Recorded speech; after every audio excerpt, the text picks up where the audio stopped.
नमस्ते। मेरा नाम रोशन और गांधी फेलोशिप की इस यात्रा में एक नई कहानी मेरी जिंदगी में छुपी बैठी थी और शायद वही कहानी आपसे कहने के लिए बेसब्र थी।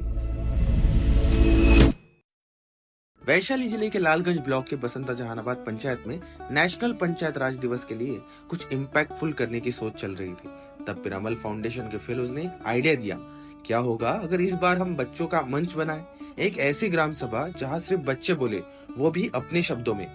उनका विचार था बच्चों का एक सेफ स्पेस देना जहां वो बिना डरे अपनी स्कूल और समाज से जुड़ी बातें रख सके। जब यह आइडिया बसंता जहानाबाद पंचायत के मुखिया गणेश राय जी तक पहुंचा, उन्होंने तुरंत हाँ कहा। उन्होंने कहा, यह मेरा सपना रहा है कि मेरे पंचायत के बच्चे खुलकर बात कर सके। अगर यह आइडिया उनका हौसला बढ़ाता है तो मैं पहले कदम से ही आप सभी के साथ हूँ। एक लीडर का यह जज्बा पूरी एक्टिविटी की जान बन गया। मुखिया जी ने स्कूल के हेडमास्टर को तुरंत फोन लगाया। हेलो, ऐसे बहुत अफसोस से बोला है सब पंचायती राज दिवस के दिन 24 तारीख को विद्यालय में हम 1 बजे से बाल संवाद का कार्यक्रम होगा। इस समय को निर्धारित कर दिया जाए। हाँ ठीक है सर, ठीक सभी लोग आ जाएंगे और हम लोग बाल संवाद का कार्यक्रम करेंगे और बच्चे का सूचना भी सब दे देंगे कि सभी लोग जो भी बच्चे अवसर रखते हो भी बच्चे अवसर न रहे, इसका ख्याल करेंगे।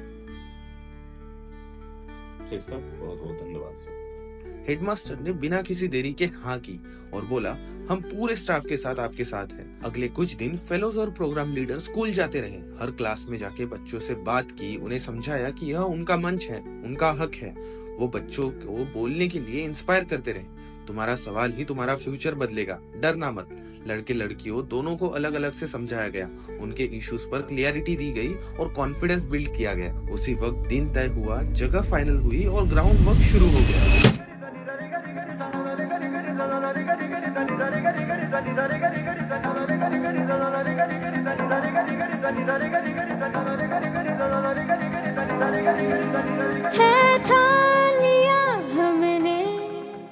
सब लोग स्कूल के एक छोटे से आंगन में इकट्ठा हुए, जहां मुखिया जी, टीचर्स, फेलो और सबसे खास वो बच्चे जो इस मंच के असली हीरो थे।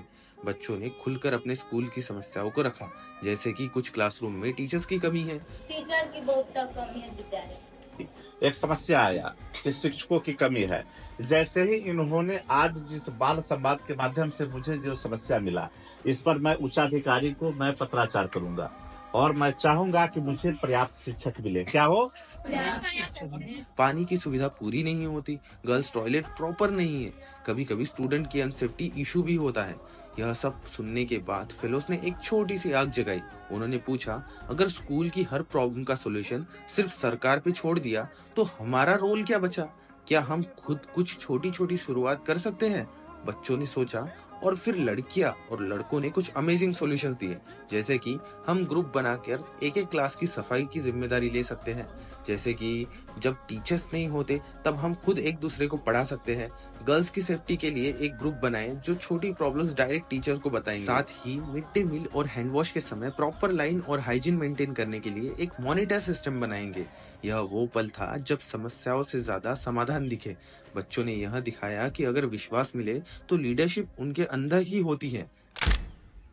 ऐसे ही तब एक पल आया जो सब भूल नहीं सकते। एक छोटी लड़की ने हाथ उठाया, थोड़ा हिचकिचाते हुए बोली, लड़कियों की शादी बहुत जल्दी करा, जैसे 13-14 ऐसे साल में करा दे रहा है और उसके मतलब फैमिली को बोलते हैं कि इतना जल्दी क्यों कराया, तो बोल रहे कि मतलब वो बेटियों को ना बोझ समझते हैं, वो बोझ है, कितनी जल्दी उनकी शादी हो, जब अपने घर चले जाए सब बोझ हट जाए। एक सेकंड के लिए सब चुप हो गए। उसकी आवाज में डर था, लेकिन उसके बोलने में सच्चाई और हिम्मत की बिजली थी। इसी प्रश्न पर मुखिया जी ने दिल छू जाने वाला जवाब दिया। उन्होंने तुरंत कहा, मैं चुप नहीं रहूंगा, तुम सब मेरे बच्चे हो, तुम्हारा दर्द सुनना, समझना और हल निकालना मेरी जिम्मेदारी है। आगे से किसी को भी डरने की जरूरत नहीं। ऐसा हो तो हम लोग को गोपनीय सूचना देना। अगर कोई बच्ची 18 से कम एज है और उसकी शादी तय हो रहा है, हम लोग को गोपनीय मैसेज हो देना। उस वक्त एक जवाब ने उस एक लड़की को नहीं बल्कि पूरे गांव की बच्चियों को एक नई हिम्मत दी। बसंता जहानाबाद पंचायत का वो छोटा सा आंगन उस दिन एक बदलाव की पाठशाला बन गया था। जहाँ पहले सिर्फ सुनने वाले होते थे, वहाँ अब बोलने वाले तैयार हो गए थे।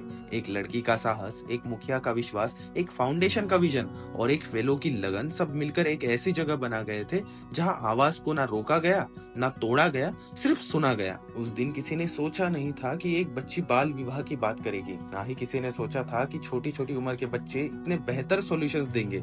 पर हुआ यही, क्योंकि उन्हें प्लेटफॉर्म और भरोसा मिला। और आखिर में एक छोटी सी लड़की ने जाते जाते सिर्फ इतना कहा, आज पहली बार लगा कि मेरी भी आवाज को कोई सुन रहा है। और वही था इस बाल ग्राम सभा का असली मकसद, बच्चों को सिर्फ सुनना नहीं, उन्हें समझना, उन्हें बोलने का मौका देकर गांव के विकास में उनका हिस्सा बनाना। मैं शपथ करता हूँ कि अपने समाज में अपने घर के आसपास कोई भी बच्चे अशिक्षित नहीं रहे, उसके लिए उन्हें जागरूकता फैलाऊंगा। हम अपने घर, स्कूल और समाज में लड़कों के लिए, लड़कियों के लिए समान अवसर का वकालत करेंगे और हमारे घर के आसपास जो भी बच्चे अशिक्षित होंगे उनमें मैं शिक्षा रूपी अलग जगाऊंगा, उन्हें विद्यालय भेजने हेतु प्रोत्साहित करूंगा। आखिर में सिर्फ एक बात कहनी थी, जहाँ बच्चे बोलने लगते हैं वही समाज बढ़ने लगता है। क्योंकि बदलाव का यह सफर सिर्फ एक दिन का नहीं होता, यह तो वो हर आवाज का उत्सव है जो अब तक दबाई जा रही थी। वैसे देखा जाए तो ये तो बस एक किताब की शुरुआत थी, जिसका अगला पन्ना अब यही बच्चे लिखने वाले हैं। पिरामल फाउंडेशन से भी हमारे जो दिव्या जी थे, उन्होंने जब बच्चिया लोगों से बात की तो बच्चिया लोगों ने चाइल्ड मैरिज के बारे में बताई, बाल विवाह के बारे में। तो बाल विवाह के लिए तो हम मुखिया ही प्राधिकृत है कि अगर कुछ भी हो तो हम उच्च अधिकारी को सूचना देंगे और ये उस पर कार्रवाई होगी। और हमारे यहाँ 0 बाल विवाह हो, इस पर हमारा हमेशा पहल रहता है। अगर ऐसा कहीं से भी किसी भी दूसरे पंचायत की भी अगर हमें समस्या मिलता है तो मैं तुरंत इस पर कार्रवाई कराने का प्रयास करूँगा और बाल विवाह रुके, सही समय पर सब कुछ एक उचित समय के अनुसार होगा, तभी जाकर के जच्चा बच्चा सब सुरक्षित होता है।